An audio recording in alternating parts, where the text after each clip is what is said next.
What's up, guys, and welcome back to another episode of Keeping Up with the Commanders. This has been a very anticipated episode for quite some time. I've been talking to you about this for months now.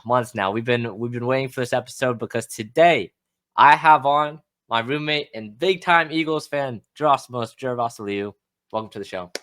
Well, thank you for having me. I'm making my Keeping Up with the Commanders debut today, and it's been a long time coming. We've been talking about this for a while. It stinks that they put this game all the way back up until week 11, but we're here. We're finally here and ready to discuss this game with you, Mason. And I'll be honest, we'll get into it later, but I'm pretty nervous. Yeah, we'll get into it in a little bit, but this is a big game for both teams. Thursday night football. Later tonight, it'll be the Washington Commanders against the Philadelphia Eagles in Philadelphia. Massive game for both sides. Divisional showdown, only the third divisional game for Washington this season. So massive implications. If Washington wins this game, there'll be a half game up in the division. If Philadelphia wins this game, there'll be 2.5 games up in the division. So a lot basically a lot on the line here for both sides. Let's jump right into the injury report because this is pretty big for both sides. We'll start with Philadelphia because this is easy. No one's hurt. Nobody is hurt. Philadelphia is probably the healthiest team in the league right now. Gerasimos, how are you feeling about that? I'm very happy. We have Brown, we got Smith, we got Goddard. No one's hurt. Mailata just got activated today when we're filming this. So I mean, everyone's back. I mean, who would have thought that the Eagles would be this healthy at the right time, especially since I believe this is probably the biggest game the Eagles have had so far this season. I'm sure there will be bigger games, but this is by far a big one, and everyone knew it going into this week. But I'm very glad that a lot of these guys are healthy now, and they're healthy at the right time. Yeah, I really think the Eagles have to be the healthiest team in the league right now, which does not bode well for Washington because the Commanders are feeling it. They don't have a bye week until week 14 for the third season in a row. We can get into that, but that's pretty bad. Year. Every year where we have our bye in December. But Washington, let's see. No kicker, Austin Seibert. He's out for the second straight game. Zane Gonzalez will be the kicker for Washington. No Marshawn Lattimore. That's the big one. He did not practice all last week, all of this week. It really feels like that hamstring was more of a major injury than what some people thought about. Maybe some people were thinking, oh, it's going to be like a Devontae Adams. Oh, hey, it's magically healed now. So it's not that. Lattimore is clearly hurt and don't really know when he's going to be able to come back. The timeline is kind of up in the air. But again, guys, don't freak out. This is more of a long-term move. Lattimore is under contract for 2 more years. There's a lot more important things to have him be 100% ready for than this game, even though this game is pretty big. Nick Bellore, who's more of a special team linebacker, one of our better special teamers actually, is also out for this game. Did not practice the entire week. Now, continuing with this, Brandon Coleman, Cornelius Lucas, Andrew Wiley. Washington is the only team in the National Football League to have a rotation of 3 tackles in a game. They rotate 2 tackles at left tackle, and they have Andrew Wiley starting at right tackle. All 3 of those tackles are questionable. So the status for all of them are up in the air. I don't really know what's next. What are your thoughts here in this injury report as an Eagles fan? Well, the good news, I think, for you is that at least these guys have had playing time. So whoever plays, hopefully it's 2 of the 3 for the Commanders, they're going to just be able to fill into those roles seamlessly. But I think the Lattimore was big. I thought Lattimore was going to make an appearance this week. Not having him there really, really helps the Eagles because This is a really good – I mean, Hurts has weapons. Like, that's one of the Eagles' biggest, I would say, advantages over not just the Commanders, but every team. They just have so many guys they can go to. And not having Lattimore is only going to help the Eagles do what they got to do to get points on the board. And what we've seen the past 5 weeks, they've been able to do so. As for everything else, like the kicker thing has been a constant thing with the Commanders. I mean, we'll see how Gonzalez does, but I'm sure, we'll see how big of a factor it plays. It just really depends on what happens on game day. I mean, Lincoln Financial Field, it depends what kind of wins you get there. I mean, it's an outdoor stadium just like it is where the Commanders play. So I mean, we'll see what happens, but yeah, definitely the injuries are hurting the Commanders, it seems right now. But at least you guys got, we know Jayden Daniels early in the year had an injury scare. At least you guys have him, so that's Yes. a plus. And Brian Robinson. Jayden. Yes, I did want to mention that Brian Robinson is back. He's going to be playing in the game against Philadelphia after being out this past week against Pittsburgh.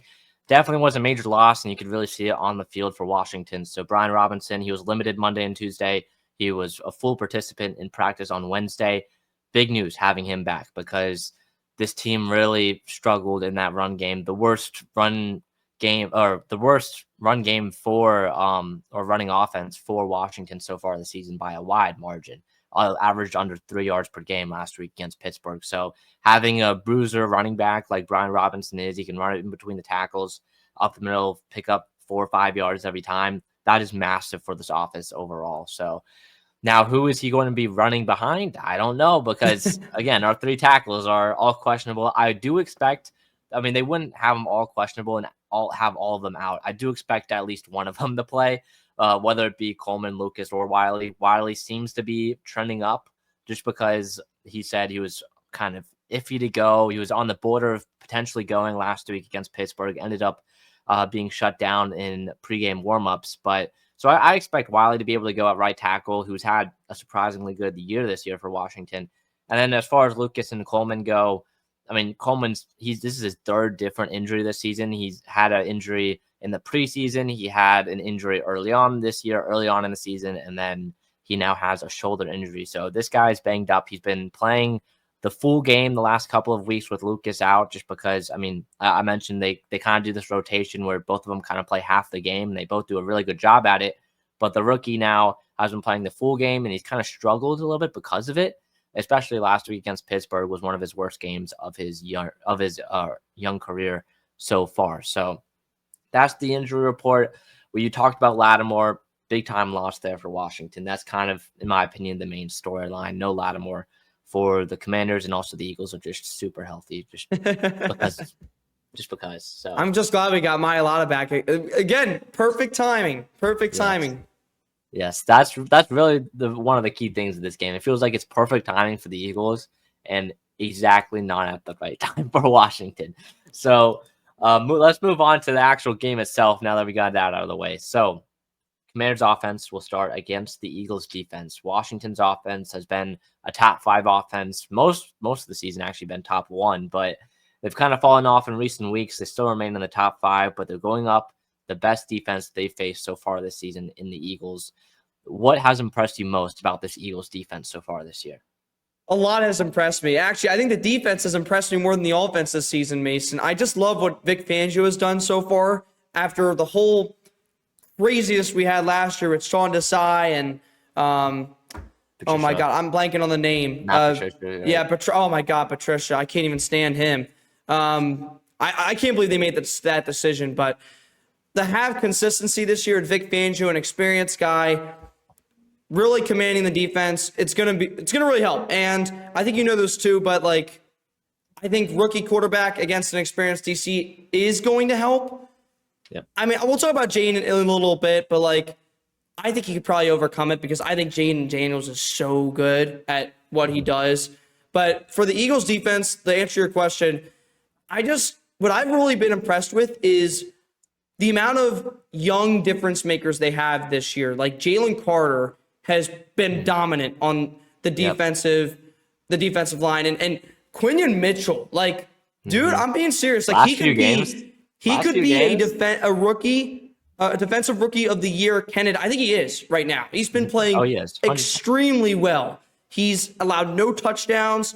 I think he's like top 10 in most major categories for defensive backs. He's been phenomenal, and I won't be surprised if he's the one covering Terry McLaurin going into this game on Thursday instead of Darius Slay. I think Darius Slay, he's a good leader, but like he's just not it right now for the Eagles. And I think Quinion Mitchell is definitely your number 1 guy, and he's got to be the guy covering McLaurin. And I think McLaurin's going to get his touches. I think McLaurin is a phenomenal receiver. I think when you talk about the most consistent wide receivers in the league, right, you always talk about Mike Evans, 1,000-yard seasons every year. You talk about, Tyreek Hill. He always gets his yards. Justin Jefferson. You can put Terry McLaurin in there as well. He's had consistent years almost every year he's been in the league, and I think he's going to get his yards as well. But it's going to be up to Quinion Mitchell to really, I would say, contain him enough to maybe it's like a 50-yard game or something. Like, that would be good enough. And I think Quinion Mitchell's going to make those plays. KUWTC has also been great for the Eagles. I think he's been a great guy. He's fit in perfectly in the slot corner position. I don't know about returning punts. I don't know if he's there yet for that. But as for the defensive side, he's been a difference maker, and he's been very good. But yeah, I think as long as those guys as long as the secondary does their job, and as long as the defensive line does their thing right, with Jordan Davis maybe stopping the run, Jalen Carter, like I mentioned, they're going to be just fine. And I think they've been better in recent weeks as well. So again, big thing is the difference makers, the young difference makers on this team, and of course Vic Fangio. Yeah, you mentioned how dominant this defense has been. I've been super impressed by their secondary. Quinion Mitchell and KUWTC, both of those guys, I was lower on than the consensus going into the NFL draft. And I mean, they've both proved me wrong, especially Dejean in the last month as he's getting more playing time has been great for Vic Fangio's defense. Quinion has been consistent. Like you mentioned, some of these older veterans are starting to die off. Darius Slay, CJ Gardner-Johnson, die off, not the right word. Brandon Graham's still doing something. Yeah. He's still doing very well. Right. Yeah, but like the ones in the secondary, no, for sure. Beyond Reed Blankenship, I love that guy. But he's an interception merchant. Come on, man. He can't cover he can cover anyone on the field, but at least he can be at the right place at the right time, get those interceptions. Yeah, there's a lot of ball hawks in that secondary, that's for sure. Yeah. And Jayden, a guy who does not turn the ball over a lot. So that'll be an interesting matchup. A defense that gets a lot of turnovers versus a quarterback that does not give out a lot of turnovers. So that is something. Let's move up to the front seven, though. I want to talk about Zach Bond, because Zach Bond has been Oh my God, I completely forgot about Zach Bond. Oh my goodness. Elite. The last 3 games for the Eagles, he's had a PFF grade of 90 or better. That is, I mean, not many just players in general can have that type of performance consistently over the course of 3 weeks. Bond easily has been an all-pro this year, in my opinion. And I mean, probably second team all-pro is where I would put him. But like, the guy is very good. And he's going to be going up against a tight end who's making his return to Philadelphia. And that's Mr. Zach Ertz. I love Zach Ertz. Listen, if any fans boo him this Thursday, they should be taken out of that stadium.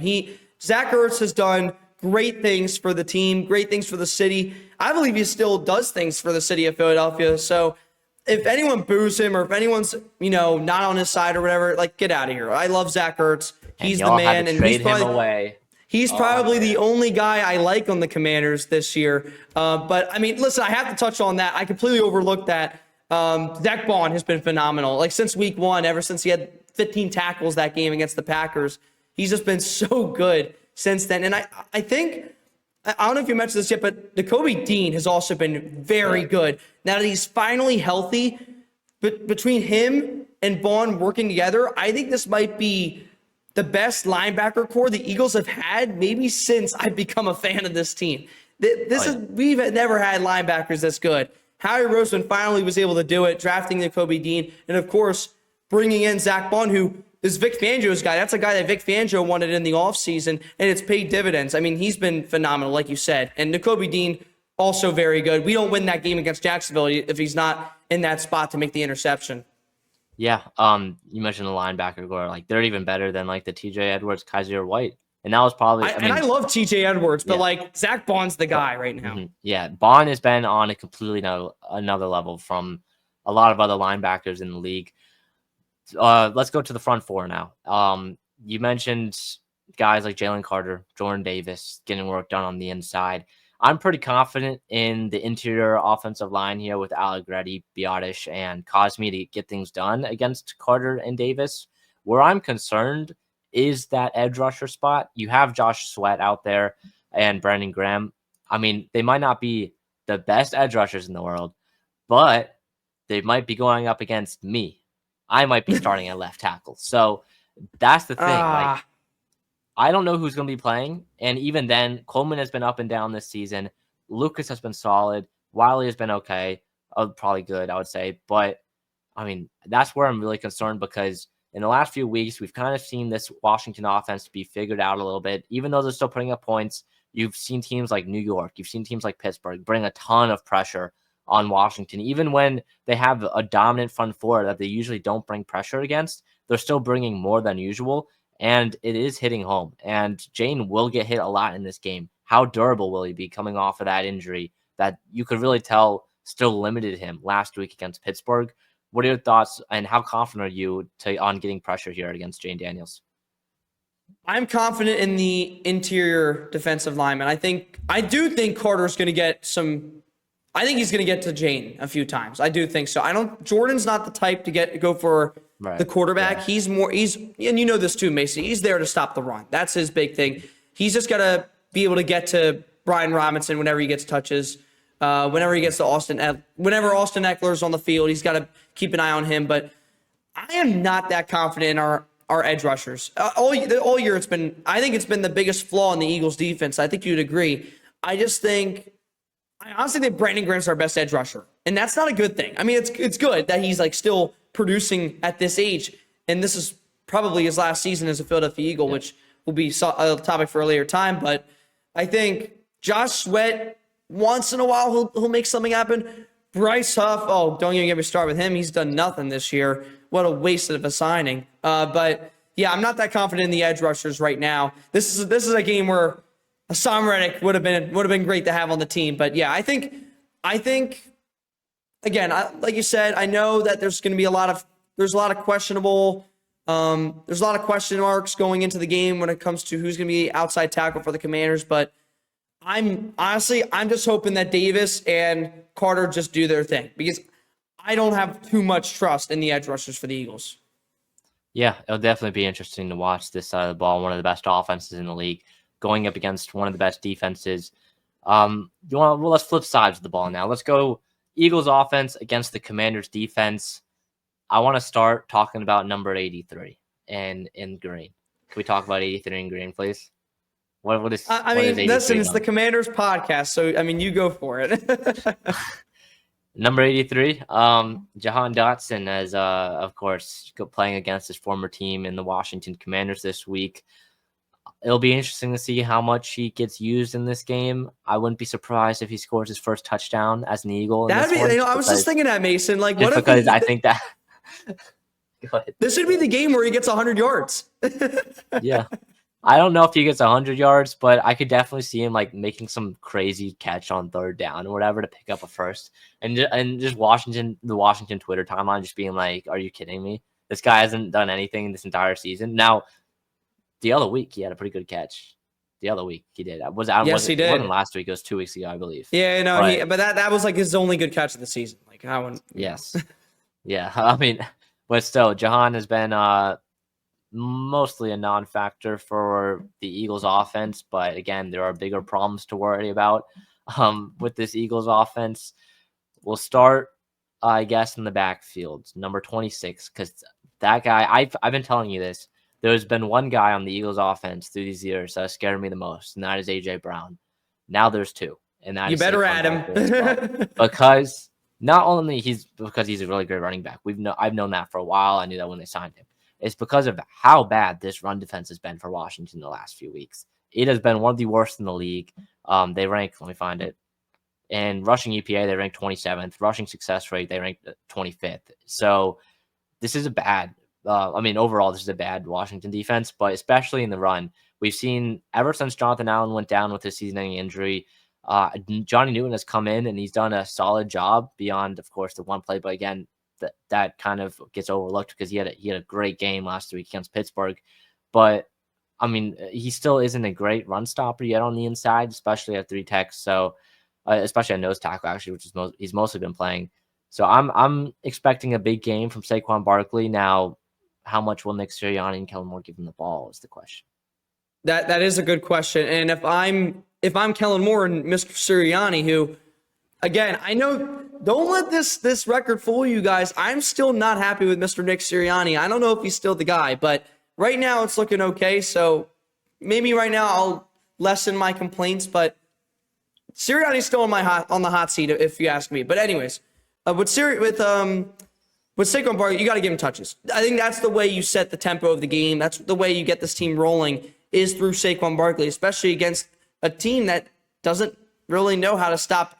Maybe they can stop the run, but especially against some of the league's more premier running backs, they're not going to be able to stop Premier those offensive guys. lines, really. And that as well, especially with like I mentioned earlier, a lot of returning and most of the offensive line being healthy again. So I think they got to give the ball to Saquon. I mean, it's as simple as that. I mean, it's simple stuff. Bad defensive line, really top 3 running back, maybe top 2 if you want to put it up that high.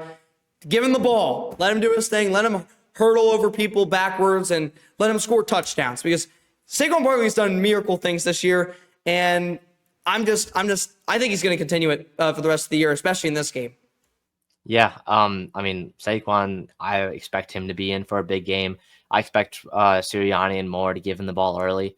I wouldn't be surprised if he gets the 5 carries, 6 carries on the opening drive for the Philadelphia Eagles.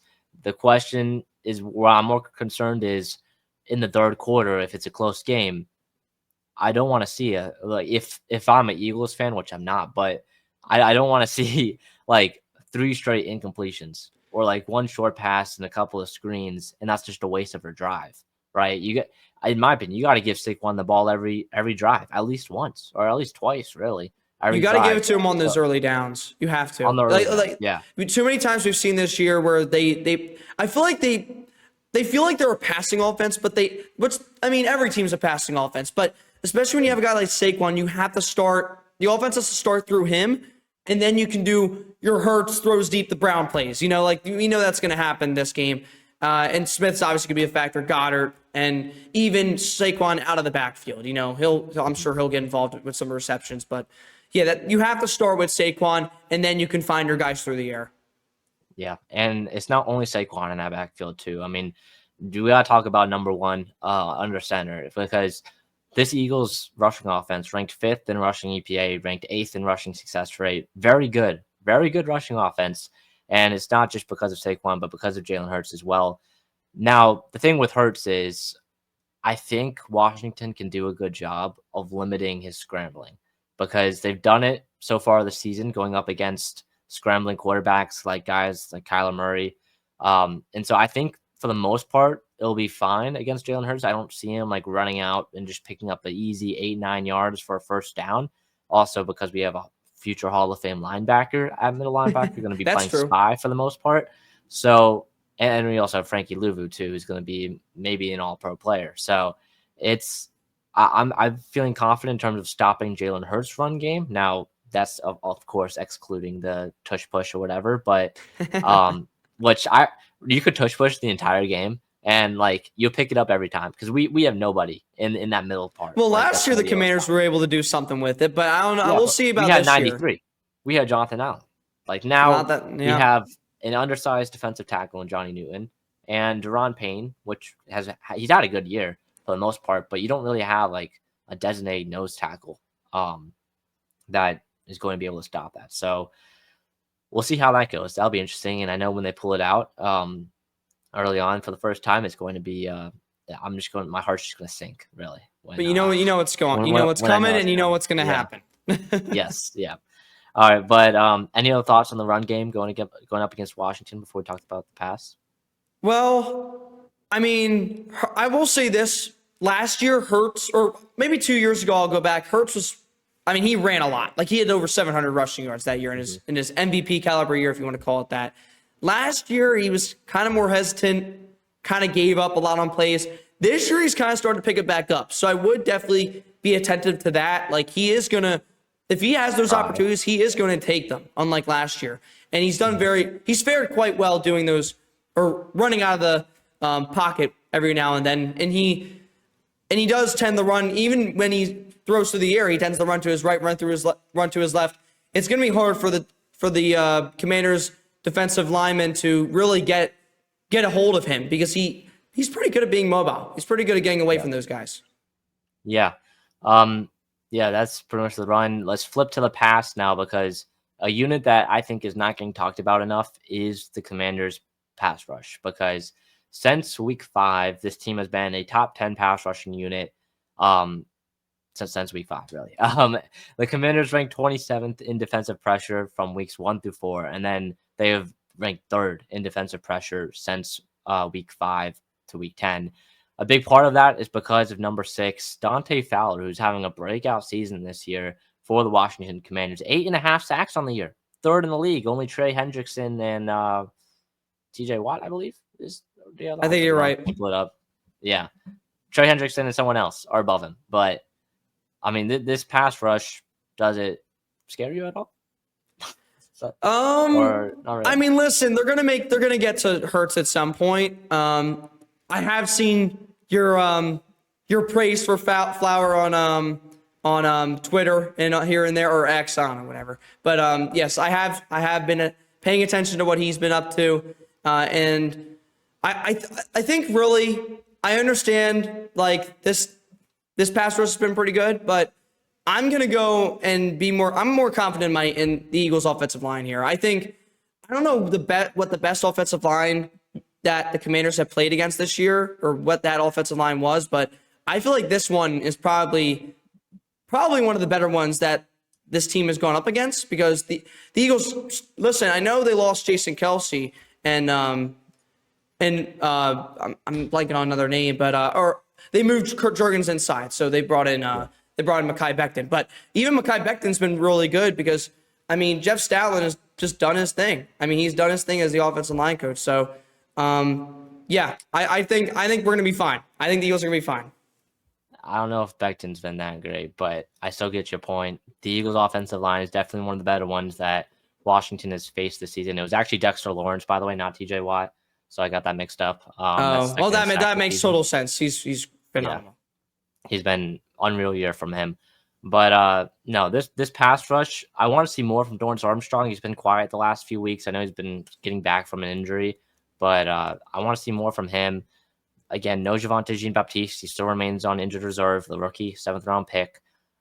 So, and it's really going to be Fowler, Farrell, Armstrong, and then Frankie Louvu as well coming off the edge. So we'll see how much Louvu makes an impact in the backfield, because there's been some games this season when he is just completely taken over. So that's a guy that I would keep an eye on, maybe be an X factor for this defense. The quicker you get to Jalen Hurts, he can't get the ball out, and it relieves pressure on this secondary, because this secondary, oh boy. Well, you have Jeremy Chin. He's been really good. He's been good, but he can't play man coverage. I mean, he's not lining up one-on-one against A.J. Brown and shutting him down. He's made some big plays this year. But yeah, as a whole, yeah, I mean, the Commanders, they needed Lattimore this week. They needed him.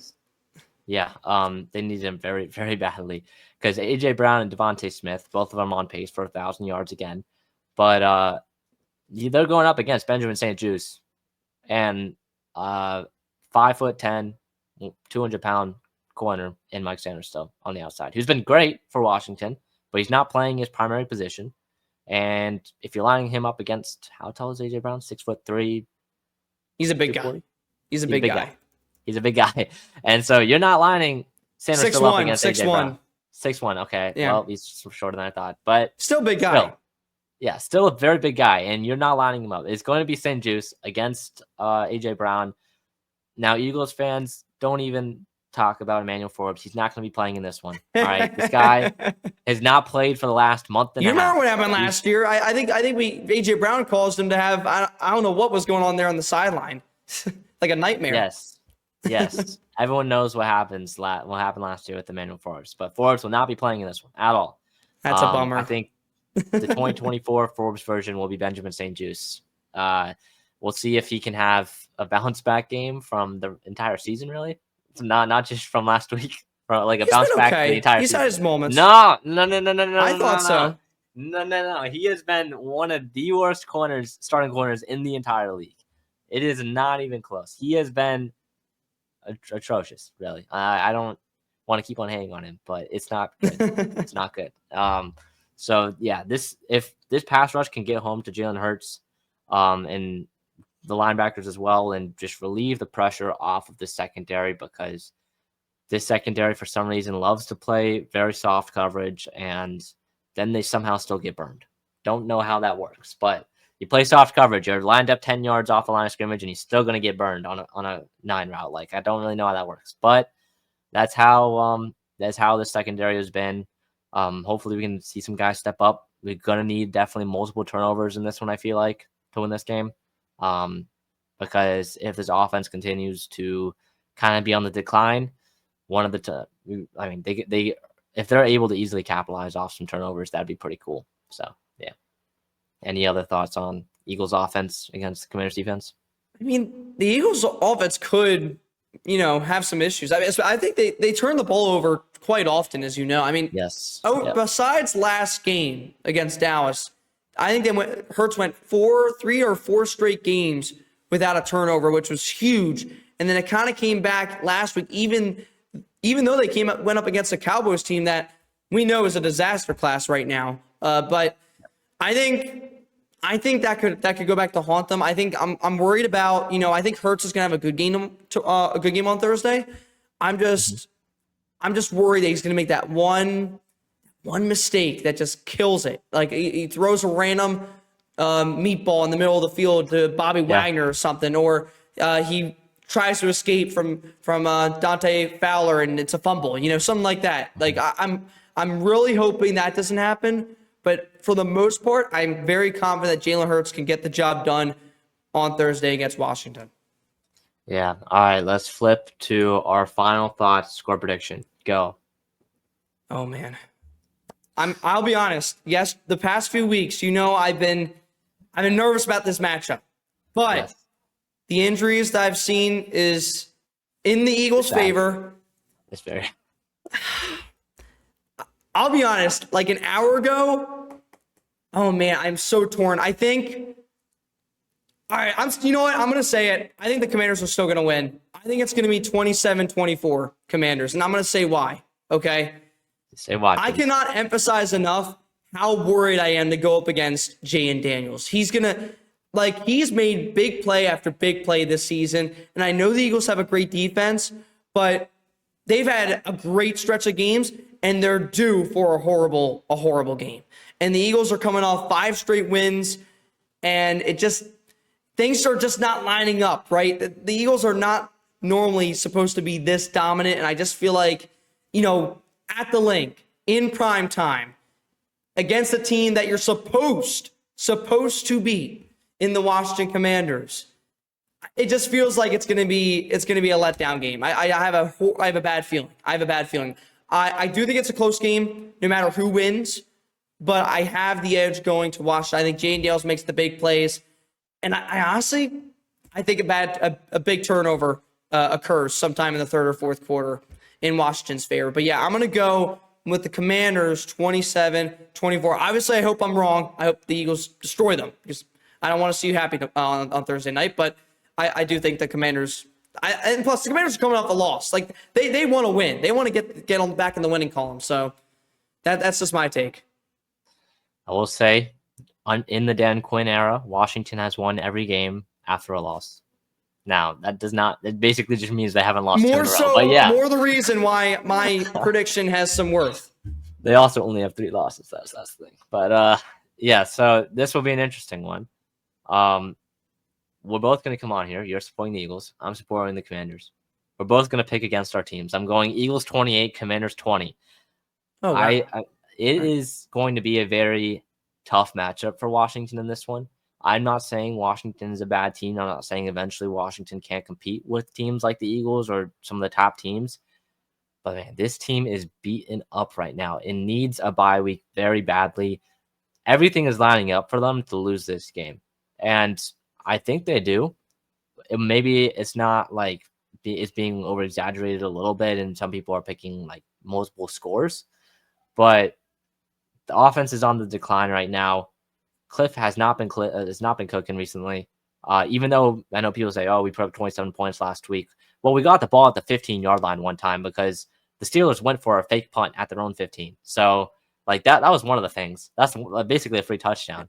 So we really only put up 20 points. I know we put up 27 still technically, but like we only drove down the full field to put up 20 points. So I'm going 28-20.